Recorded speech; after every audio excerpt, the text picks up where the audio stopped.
Welcome to the Gut Girl Podcast.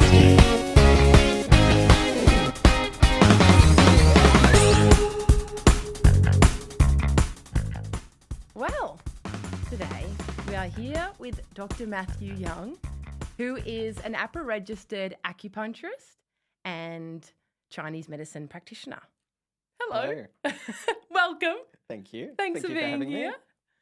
I am so excited you're here because I've experienced the benefits of acupuncture in the sense that it has calmed me down and it's helped with my gut pain. But I have no idea why. I'm really perplexed as to how that's happened, why it helps. So that's, from my point of view, one of the questions that I have for you today that I'm sure we could talk about for the whole episode, but we'll see where we end up. Sure.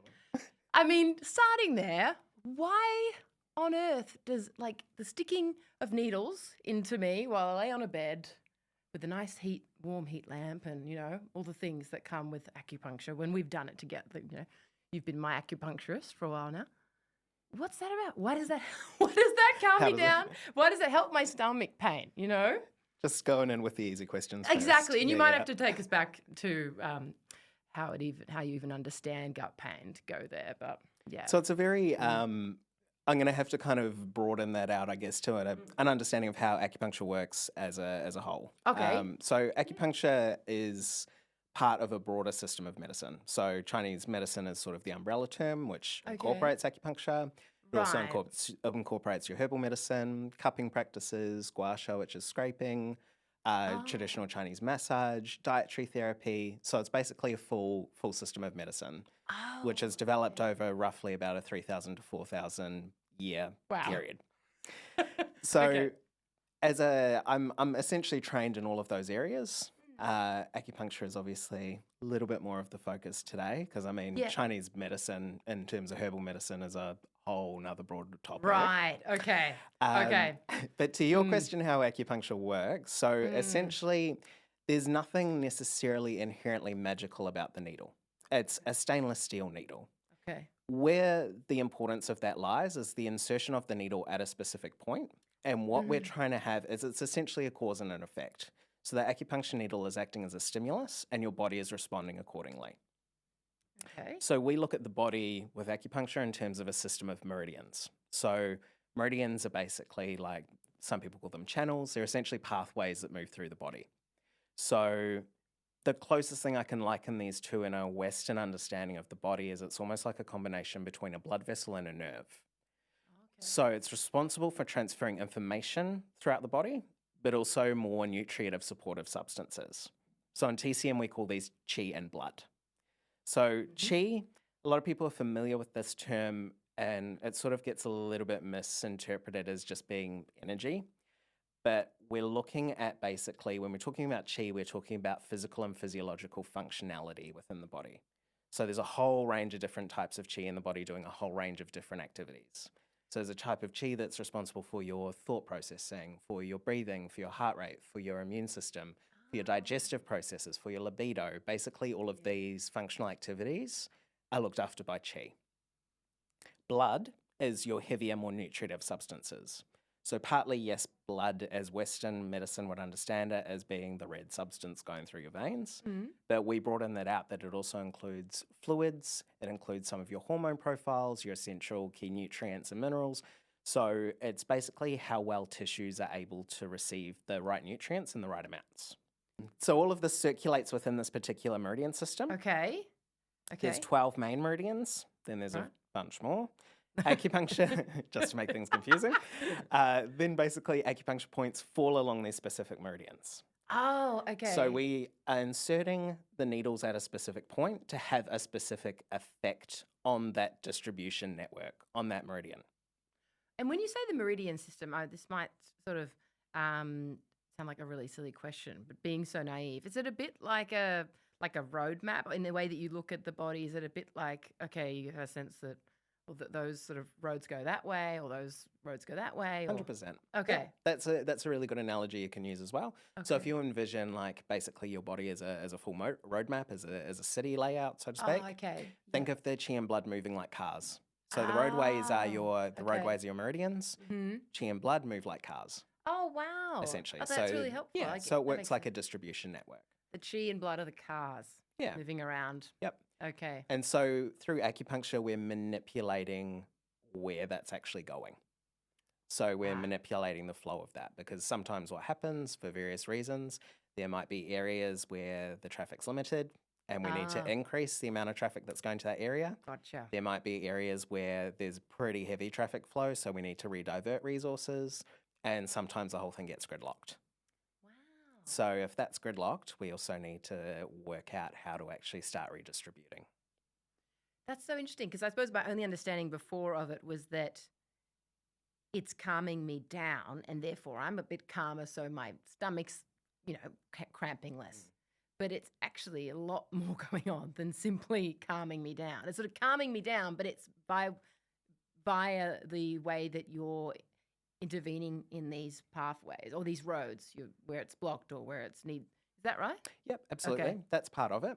It's also how we diagnose as well. Mm-hmm. So it's partly, so essentially if someone's coming to me with a specific issue, take gut pain as an example, one, I need to understand why that gut pain is happening, because essentially my treatment is going to be useless if I don't understand why that's happening. Or it might have a small effect and then just constantly keep coming back because I've diagnosed you incorrectly. Oh, okay. Yes. So one part is actually understanding what's broadly happening within the body. So that's a slightly different process from a TCM point of view. So there's also, we use diagnostics in relation to various organ systems, which we can get into a little bit more. Right. But also it is then making sure that we are using correct points and correct meridians in order to manipulate what's happening with systems. Right. So thinking about how you even understand gut pain, like me coming into you being like, hey, my stomach hurts. Yep. I mean, what you've just explained is a bit about how you're even understanding that problem in the first place, which then leads you to go, okay, the needles need to go here, or they need to go here, or they need to go here. Is that right? These are the chi and the meridian are informing how you end up going about doing the acupuncture, or whether you do it at all? Maybe you do something else, like you do cupping, or you do a different approach. Or So basically, that kind of goes into how Chinese medicine diagnoses. okay. So our diagnostics are quite different to a Western medical model for diagnosis. So your gut pain, we can only... Gut pain is sort of meaningless to Chinese medicine unless we understand the type of pain plus accompanying symptoms. Right. So if you're looking at acupuncture specifically for digestive health, we can't look at that in isolation. Oh. So if you're experiencing gut pain, that to me as a single symptom is meaningless. I can only understand that in context to what's happening within the broader body. So Everything's connected. 100%. So it's sort of, I mean, the term holistic gets thrown around a lot in the, in the wellness space. But Chinese medicine is a true holistic form of medicine, because you can't, our understanding of the body is that you can't understand what's going on with one part of the body unless you actually get an entire view of what's happening with the interactions within the rest of your body. So one symptom is meaningless. It can only ever be understood in context to what else is happening. So if you take something like, if you're looking at diagnostics, so if you take something like irritable bowel syndrome, right? In Western medicine, that's a kind of singular diagnosis. I mean, that's a whole nother discussion. But, Singular, you get a singular diagnosis from Western medicine saying, hey, this is your diagnosis. From our perspective, if we're looking at irritable bowel syndrome, I'm going, okay, so what's the full symptom profile? So are you getting significant cramping pain? Is there a constant dull ache? Are you feeling really bloated? Are you getting any nausea or reflux? Is it loose bowel or diarrhea predominant? Or are you more prone to constipation? My treatment, so herbal medicine, yes, but also acupuncture points, will vary depending on your answers to those questions. Because how I would treat irritable bowel syndrome that's constipation predominant versus loose bowel predominant is entirely different. So the Chinese medicine diagnosis is different to how a Western diagnosis would understand it. So is that why, sometimes, I'm laying there, I've got the needles in me, and, I'm there to sort of help with stomach cramping, to kind of chill that out. But actually there's needles in my feet. There's needles. Correct. And there's needles in my hands, but that's not my stomach. There might be needles in my stomach too, but I mean, that is almost like, seems like a really obvious indicator to me of, oh, okay, you really do believe the foot's connected to the, it's all 100%. connected. So basically, Yeah. that's how we work with the Meridian system as well. So essentially, we use Meridian pathways because they follow distinct pathways through the body that Okay. we learn in acupuncture school. Yeah. Yeah. So using those distinct pathways actually gives us a really good indication of what meridians we can use in order to treat specific conditions, in order to treat conditions that might lie deeper in the body that you literally can't get a needle to. Or, it might be a more sensitive issue. So it might be something like pregnancy, or you might have a issue with a UTI. I'm not going to be sticking needles in your genitals, right? Yeah. So it's really handy that I've actually got this system of treatment, because it means that I don't need to go anywhere near there. I've got a whole lot of points on the feet. I've got a whole lot of points on the hands that I can use to address conditions like that. And why the heat lamp? What's that for? I mean, it's lovely. I love having the heat on me, but that's interesting. I don't know. Feels good. Okay. I love it. Yeah. Partly that, but also partly it's an infrared lamp, so the heat's quite penetrating. So there's specific meridians, particularly, which is why we will often put it on your feet, because there's specific meridians down near the feet which relate to your digestive system, but also relate to your reproductive system as well. And those are two systems where we often find that are affected by too much cold within the body. So we need to warm them basically to support the system. Plus it feels good. Helps you relax. Yes. And I mean, I guess if you'd never done it before and you were sort of thinking, well, that sounds insane. Why would I want to have needles stuck in me? It doesn't really hurt. Like occasionally you might hit one. I'm like, ow. But generally speaking, it does. I expected a lot more pain than it is. Why is that? Like, why is it that it doesn't really, like, I don't really understand, because I'm looking at the needle. I'm like, what? Well, it's got to hurt, but it does. It sort of doesn't. Couple of different. So one is technique. Okay. We train a lot. Yeah. So realistically, it will depend on local kind of anatomy. So for example, me putting an acupuncture point on your thigh, a lot of muscle there. So a lot of muscle for me to go into. So generally, unless the muscle's super tight, it's a lot less painful comparative to, for example, if I'm working around the hands. So particularly around fingers, there's a lot more superficial and more highly sensitized nerve endings. Right. A lot less muscle, a lot more blood vessels, tendons, all that sort of thing. So it just tends to be a little bit more sensitive. So location can have a quite significant effect. Technique, as I mentioned. So basically, a lot of the pain that you're going to experience are going to be if it's through the more superficial nerve layers on your skin. Right. So the quicker you can get through those initial layers of skin, the less it's going to hurt. Oh, right. So you want to be quick. I see. And then also... Hence the techniques being so important. Yeah. So you often notice when I'm doing it, it'll feel like a thrust when I initially do it. And then I'll actually alter depth after I've done that initial thrust. So the thrust is to basically break through those initial surface layers of skin. Then I'll adjust it accordingly to where I need it to be. So, variation. There'll be variation of needle depth according to where it is on the body. The other thing is the needles are solid.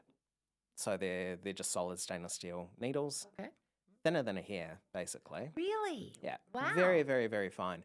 So it's not, I think a lot of people have, when they think needles, they're thinking of syringes. So they're thinking of either blood draw needles, or they're thinking of like vaccine or injection type needles, which are all hollow. So they've got a wider gauge because they need to pass the liquid through. Yeah. So they need to take blood out, or they need to pass liquid through into the body.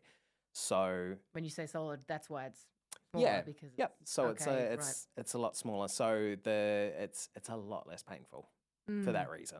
Yeah. And if it does hurt, like if you're in acupuncture and you're like, ow, that hurts, like what would that be about? Or and would you always keep it in? Is that a reason to keep it in? Or would you be like, no, that's a reason to take it out? Or I will gauge it. I'll gauge it depending on the pain. So generally, if it's a really sharp, stabby type pain, I want it to only last kind of that quickly. So you might get that initial kind of like little sharp pinch as it goes in, which again, it's quite normal. And depending on location, it's going to vary. If it kind of persists, it can just mean that it's too close to a nerve, too close to a blood vessel, or it's just positioned in a way that occasionally you can get the muscle fibers kind of grabbing onto the Oh. needle. So it can almost feel like a little bit tight as well, particularly if you're prone to a lot of muscular tightness. Hmm. So for that, I will generally see engaged comfort level, because ultimately I don't want someone lying there and being like excessively uncomfortable. Right. Okay. So I'll gauge it. Hmm. Most of the time I tend to find even if it is a little bit sharp, it tends to ease off quite quickly. Okay. If it doesn't, worst case scenario, I'll just take it out. It's not a big deal. Mm.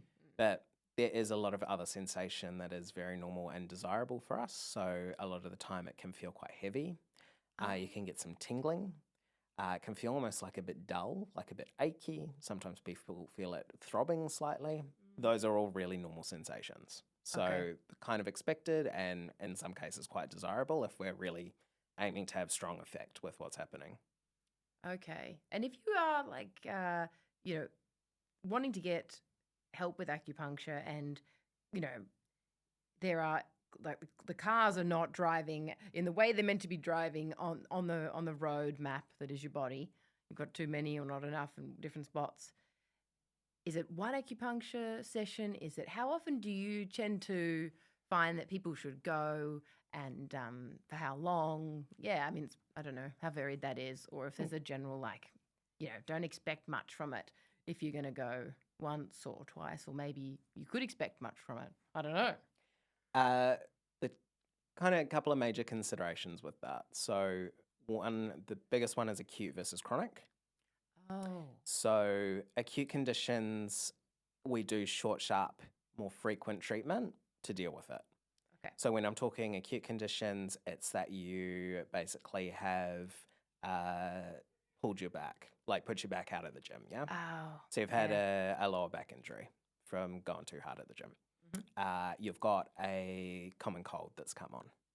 So anything that's been a relatively, that's had an onset that's been quite recent, yeah? That makes sense. We Yeah. do short, sharp treatment. So Okay.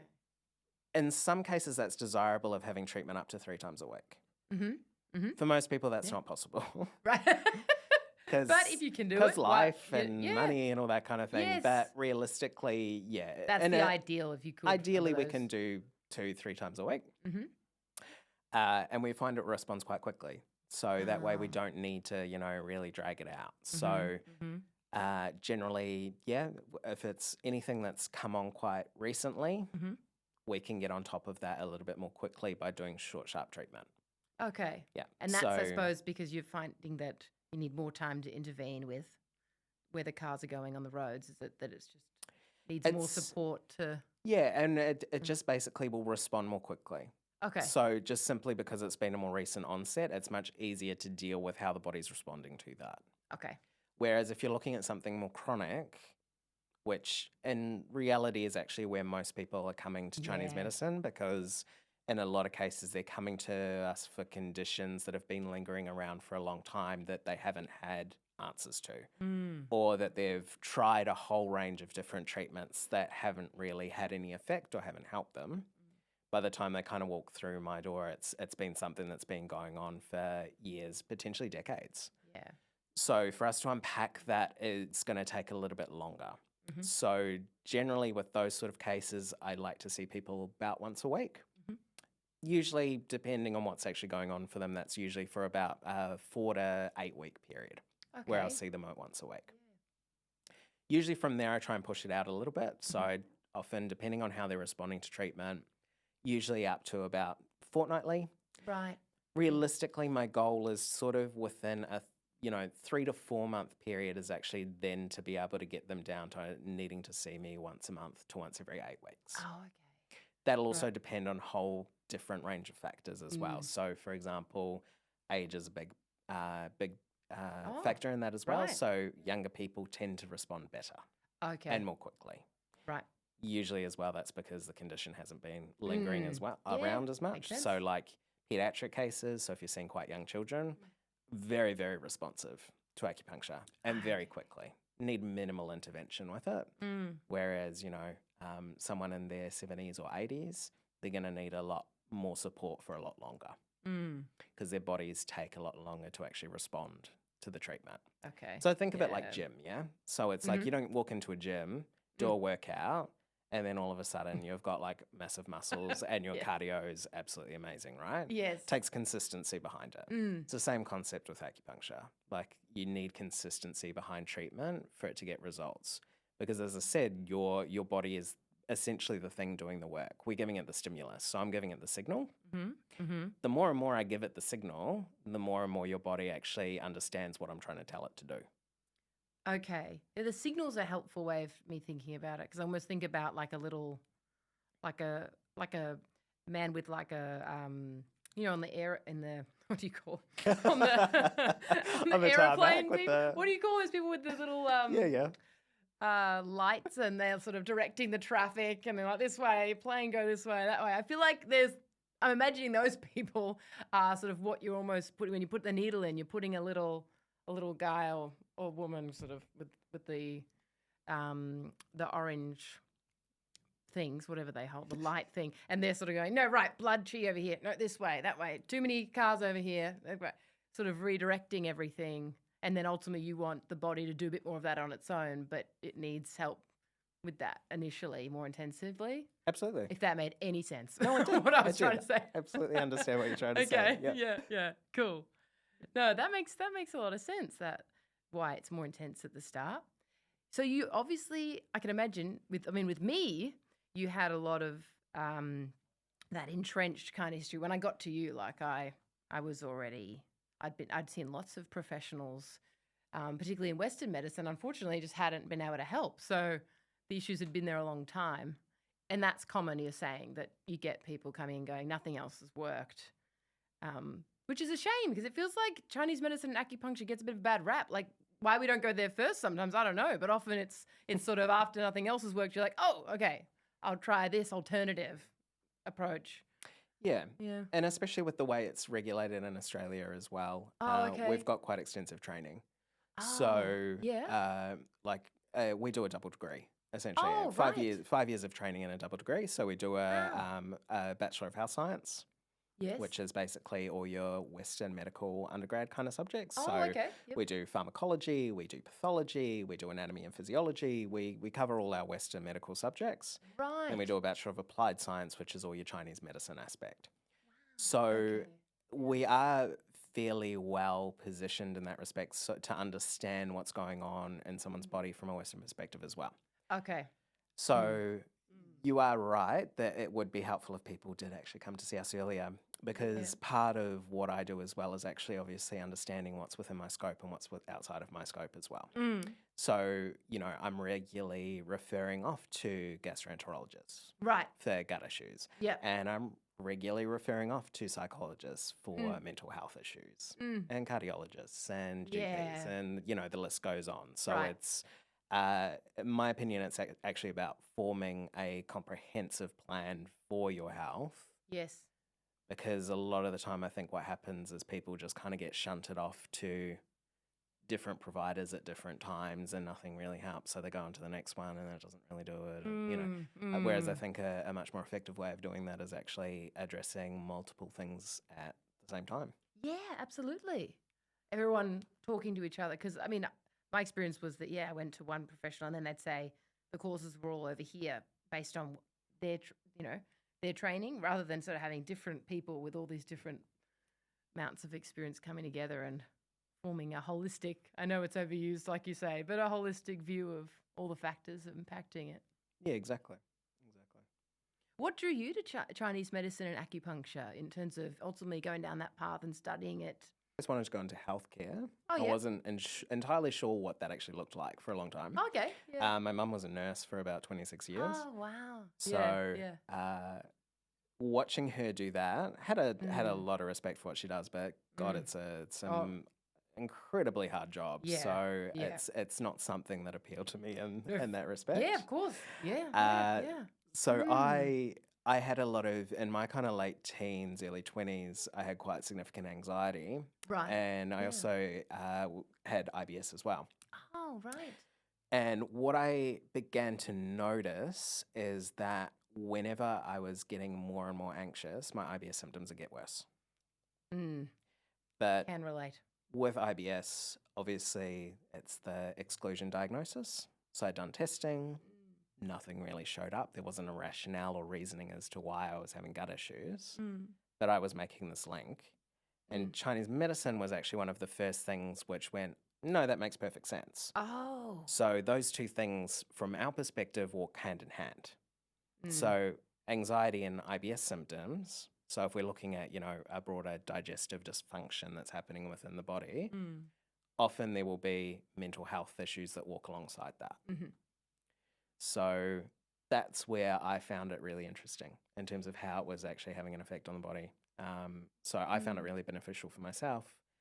And then I was like, this is great. This is really Yes. interesting. It's this complete system of medicine that looks at the body in an entirely different way, which when you first start makes absolutely no sense whatsoever. Okay. Yeah, I But can imagine. once it clicks, it clicks. Yeah, when you're talking about chi and Meridian before, I was like, oh God, I'm lost already. But I'm understanding it more now, but I can imagine studying it would be a minefield. That's the fun game of actually trying to explain it. Yes. It's almost like translating it from another language. So I have to kind of take a Western diagnosis, translate it in my head into a Chinese medicine understanding of the body, but then also essentially translate that back in a way that you're actually going to understand what the hell I'm talking about, right? Absolutely, you do. You do have to translate it multiple times. Yeah. Well, I find it kind of almost like a way that I've kind of hacked my nervous system a bit, like acupuncture, because I am guilty of being a bit neglectful of myself at times and not meditating when I could benefit from it, or not doing things to slow down, or finding it hard at times to do what would help me. But if I book a session of acupuncture and I rock up, once the needles are in me, I'm not going anywhere. I can't move. I can't go doom scroll. I can't go fidget. Like, I do have to lay there. And so from that point of view, that's like, I mean, I don't know, that's an intended benefit, but it's a benefit that I experience, that I can't do anything. I'm stuck there sort of with the lovely music and the needles. Yeah, you don't have a choice. I pin you down on purpose. Yeah. Yeah. Yeah, it's that's for some people that's obviously why they're coming in. So their nervous systems are completely shot. It's kind of guess part and parcel of the world that we live in. It's very fast paced. Yes. Everyone's got manic jobs and they're stressed off their heads, and some people just need some time just to decompress a little bit. That's kind of one of the incredible things about how Chinese medicine works, is that we don't separate out modalities of health. So there's not a inbuilt separation between your mental state, your physical state, your emotional state, and traditionally in Chinese medicine, spiritual state as well. It's all actually very interlinked. Oh, okay. Yeah. So basically, when I'm treating anything within the body, you're automatically dealing with the mental and emotional aspects as well as the physical. Okay. And vice versa. So for us, we would not be able to kind of flesh those two apart. They kind of, one thing will impact the other without fail, essentially. That's a fantastic way of looking at it. I wish that I'd had that earlier in my life, just seeing that everything talks to each other. Yeah. So if someone's coming in there and they're there just effectively, they understand they're there to calm down, well, that checks out in terms of how you see that as valuable, because it's like, well, that's connected anyway to that pain they've got over there. And 100%. 100%. And how we sort of understand nervous system dysregulation. So if you're looking at stress or anxiety or any kind of those types of conditions,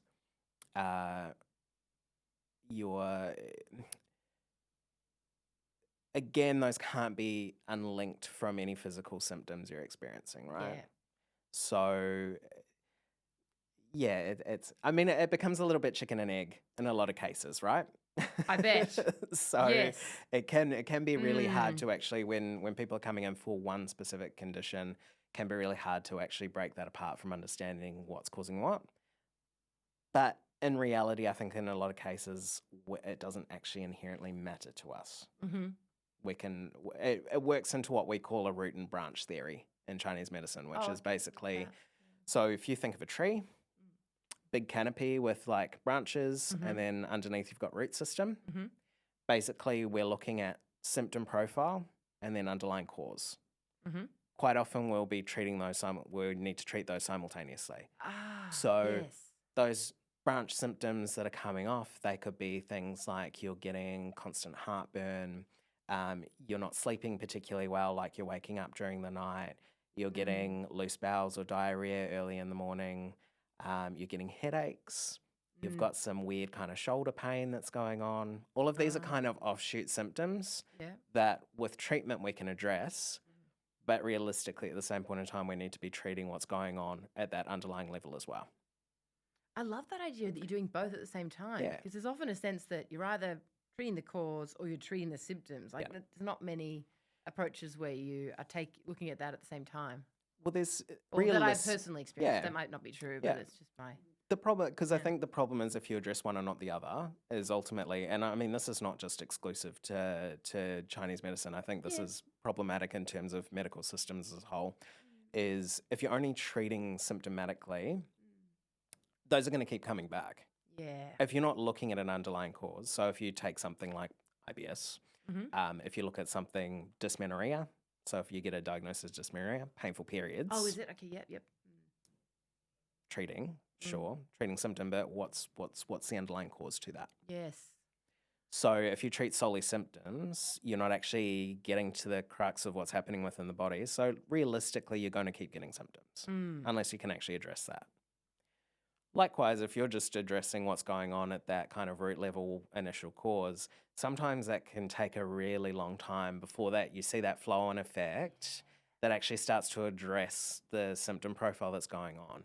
So if I have someone who comes in to see me with back pain, so because quite often what I'll see conditions where they've pulled their back, but this is like a reoccurring kind of injury. So they'll be like, okay, for a year or two, then they'll put their back out.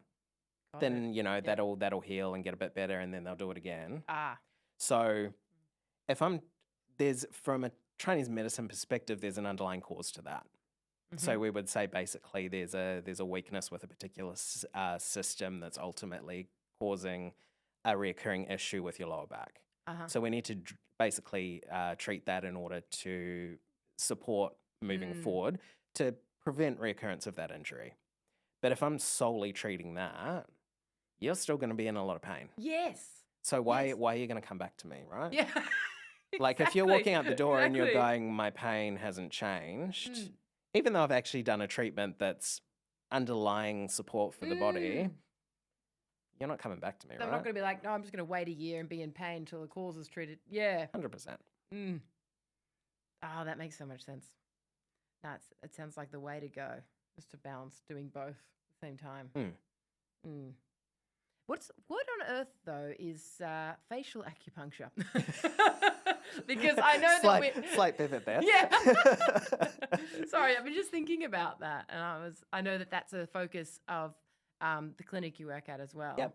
And I don't really understand. I like the idea of it, but I don't really know how that works. And I guess again, perhaps it's the meridian and the chi and the blood in the face, but I don't know. So it depends if you're looking, I guess, Western or Chinese medicine understanding of what we're doing. So there's kind of an understanding of, facial acupuncture, or some would label it cosmetic or aesthetic acupuncture. It is rooted in traditional Chinese medicine, but there is also kind of more of a Western understanding behind it as well. It's sort of can be approachable from two angles. So Chinese medicine, you're absolutely right. So we're still working with the Meridian system. We're still looking at basically underlying quality of what's happening. So essentially what we're looking to treat is it can be a variety of different things. So from a facial acupuncture point of view, if it's purely for, the sake of vanity, hey, which, it's like that's, you want to feel good about yourself. So it's entirely valid. That can be looking at basically muscle tone. It can be looking at skin quality. It can be looking at formation of fine lines, wrinkles, that sort of thing.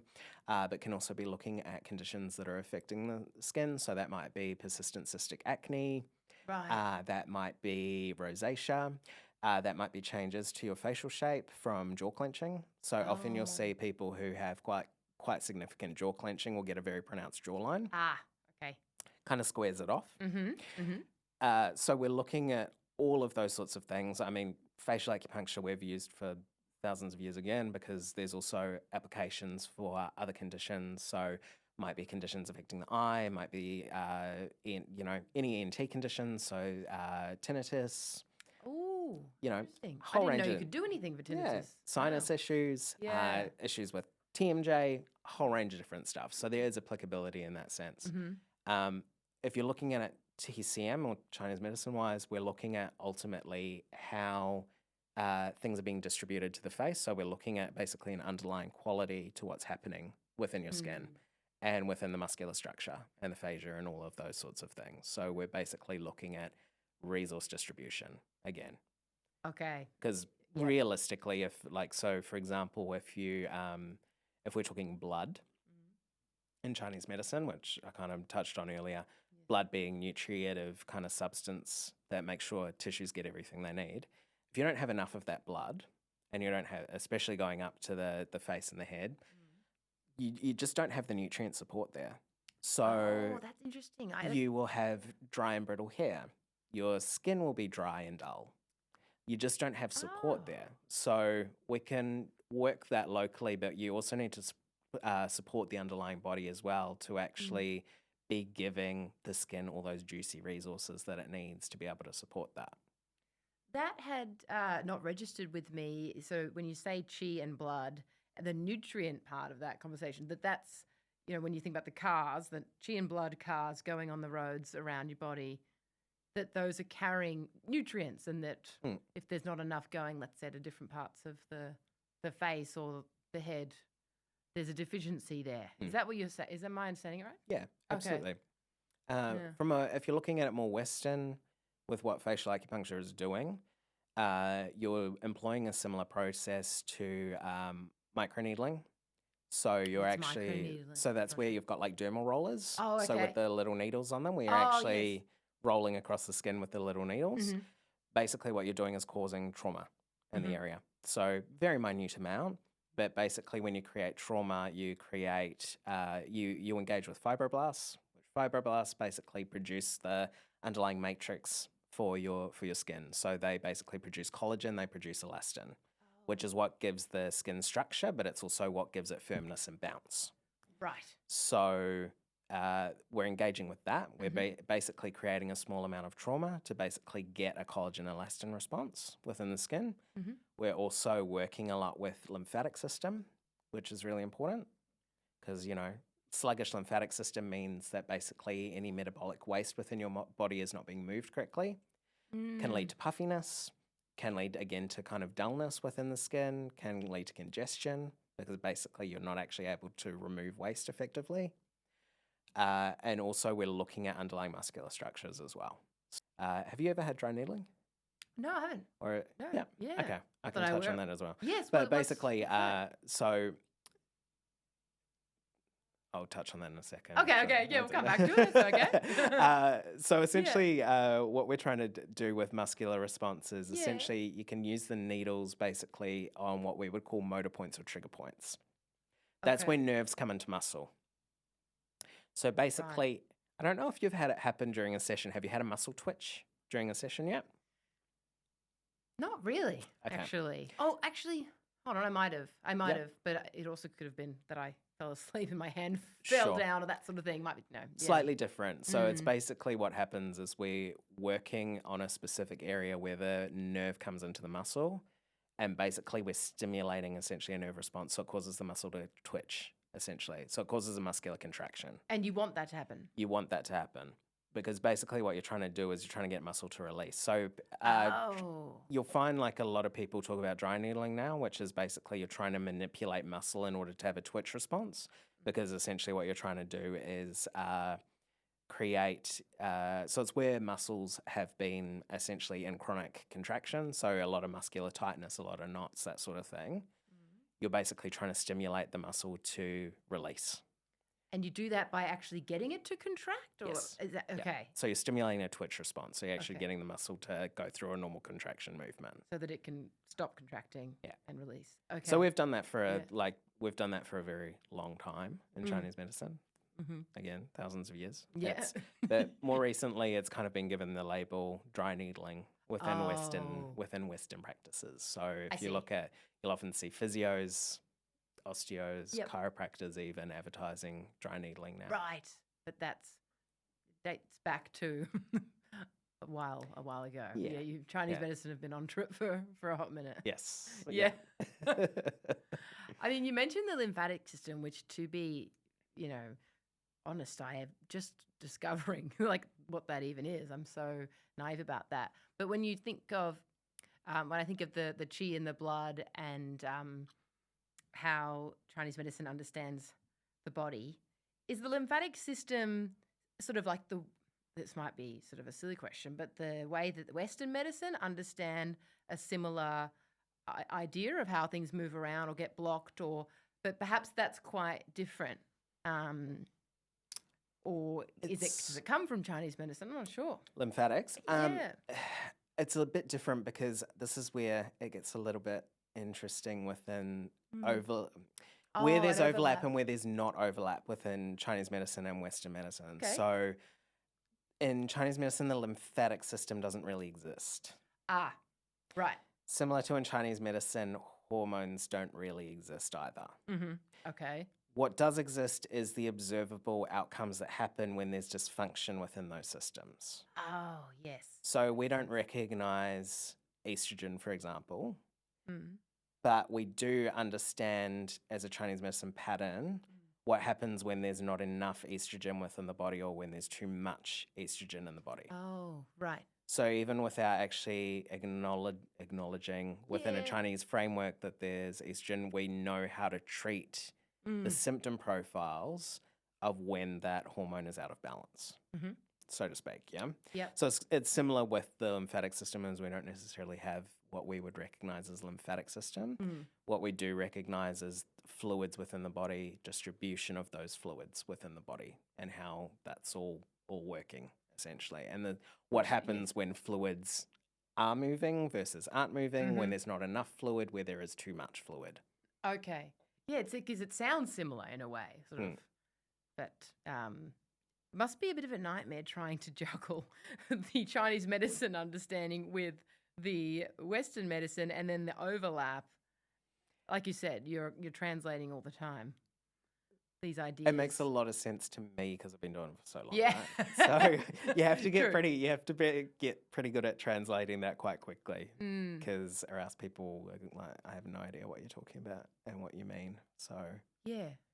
and if people can't understand, I mean, that's part of the point of obviously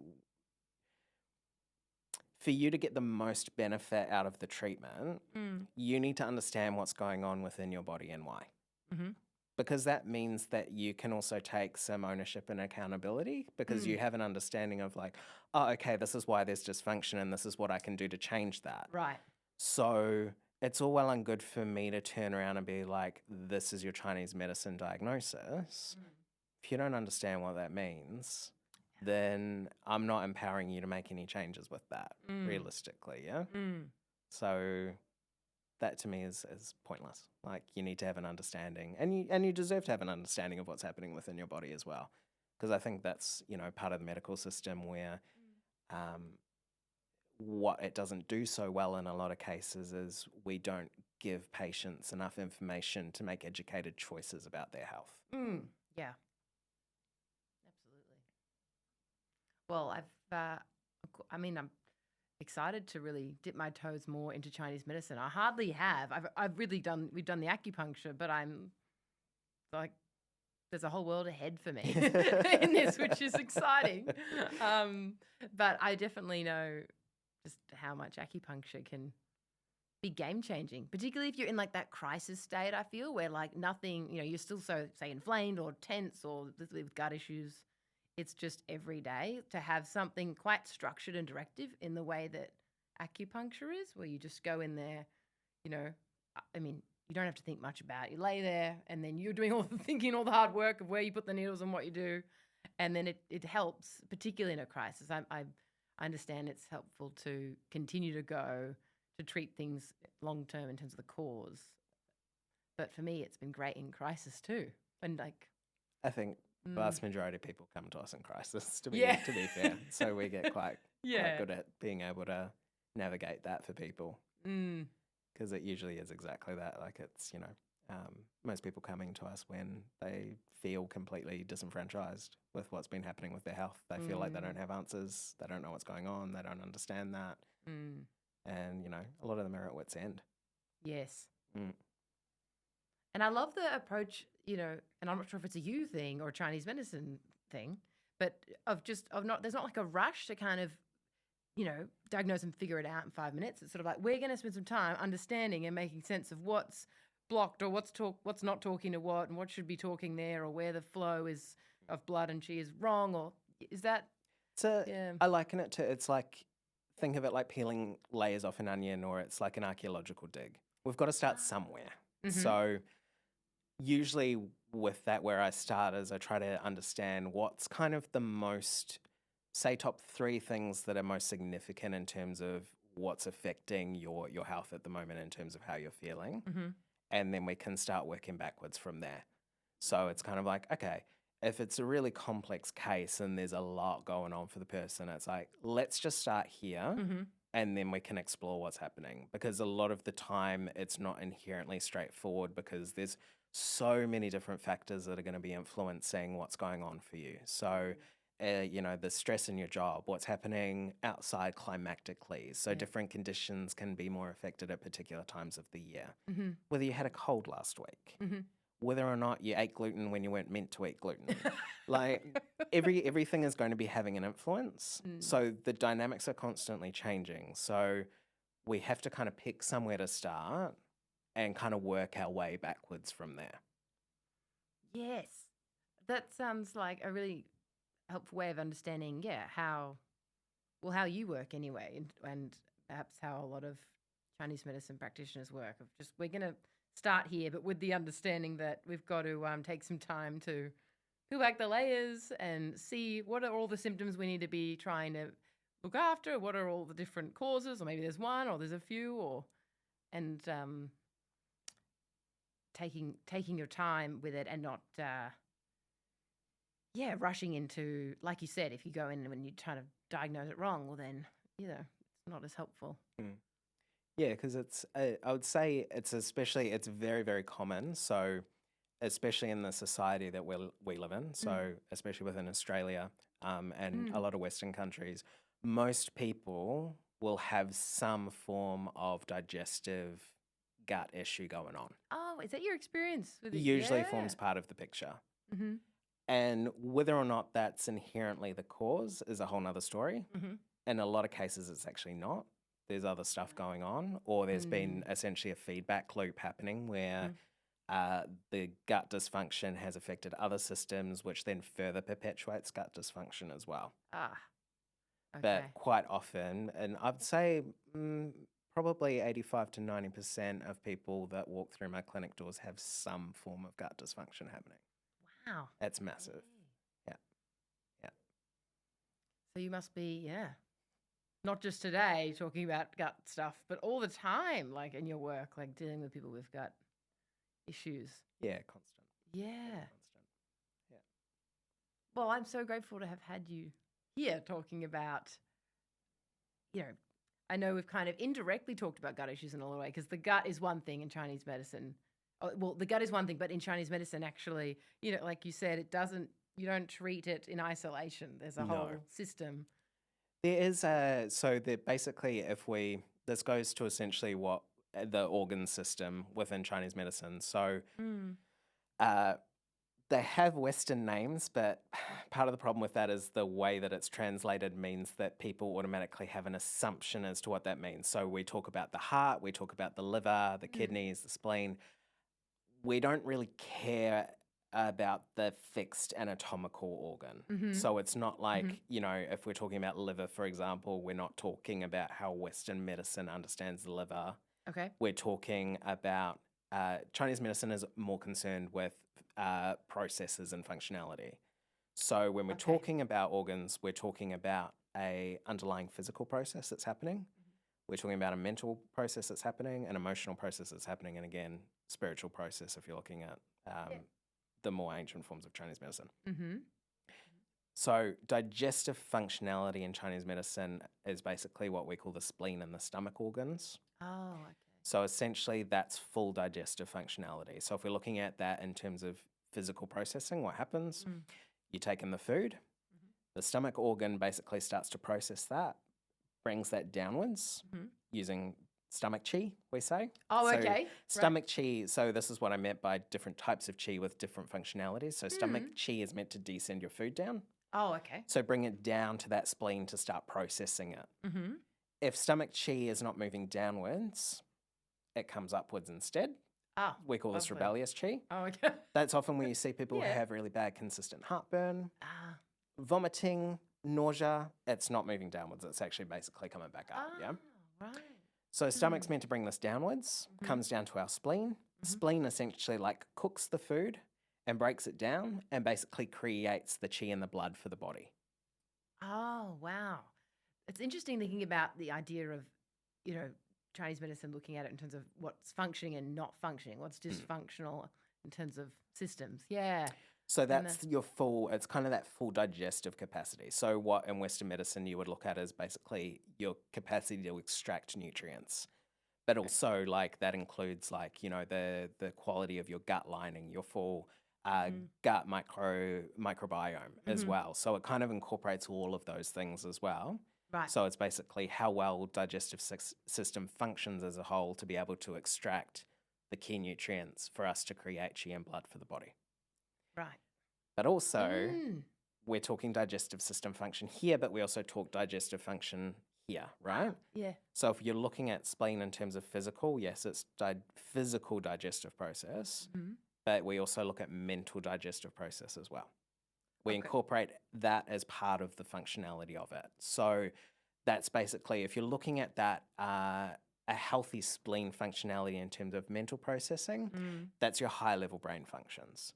So that's basically your mental clarity, that's your capacity for critical thinking, problem solving, those sorts of things. If it's dysfunctional, the thing we see most commonly is worry and overthinking. Oh. Anxiety type symptoms, yeah? Right, So people who can't turn this off, the mind's always constantly going, thinking about every possible outcome for every situation that's happening within their life, feeling very overwhelmed, like that's a very common symptom that we see. And basically these start to affect each other. So the more this gets away from us, the weaker the system becomes, essentially. So this is kind of where I spoke about earlier, where my relationship with anxiety and IBS. Yes. We see this happen very commonly where people have that constant worry and overthinking start to get weakness affecting the digestive system. Yeah. For us, those are intrinsically interlinked, and that starts to snowball as well.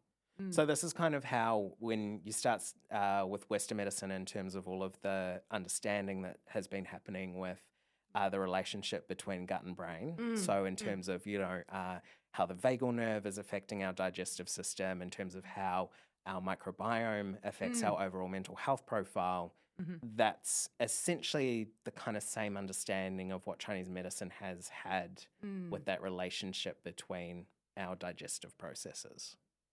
Wow, it's so I love that way of just trying to understand a person, thinking about it in terms of these systems and when they're working and not working, and particularly how the systems of the mind impact the systems of the gut and the liver. I mean, but it's not really like, I know you say just those anatomical, organs are not what you're actually referring to. You're trying to translate it as much as you can, the complexities of the... Can be quite confusing because Western medicine is very, very anatomically focused. So we take it takes a very zoom in approach on things. So if we see if Western medicine sees dysfunction within a particular area, we take a very concentrated zoom in approach on what's going on there. Yeah.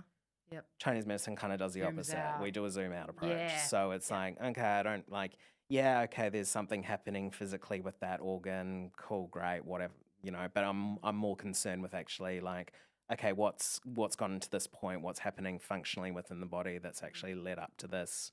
What do we need to alter here? Mm-hmm. Well, I feel that while I would like to talk to you about it more, we need to finish together. But my initial question of how on earth acupuncture like actually does what it does to me personally, my selfish question today was around why does that work? What's that about? I understand it so much more now. Like I love that way you've explained with the cars and the roadmap. The cars is the chi and the blood, and the sort of the roads that can get blocked, and thinking about acupuncture in terms of you intervening at different points to redirect traffic is such a helpful way of me understanding when I go in there.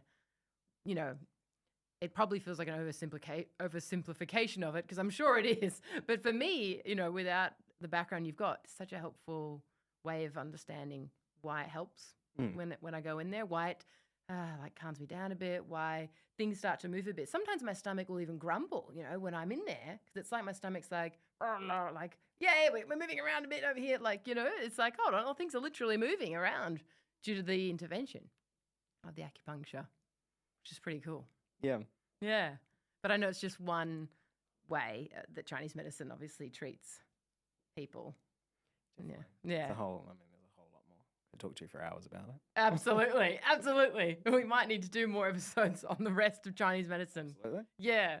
Thank you for coming in today. No worries. That's a wrap for today's episode of the Gut Girl podcast. Thanks for listening. See you next time as we learn more real-world strategies for gut health, one bite at a time. Everything you've heard today is for educational and entertainment purposes only, and is not a substitute for professional medical or psychological care. While I am a registered psychologist, this podcast is not providing psychological services. Always seek medical advice from your qualified healthcare professional before making any changes to your diet, medications, or treatment plan. I do not necessarily endorse all the views and statements of podcast guests, and myself and the guests are not aware of your individual circumstances. Any advice given is general in nature.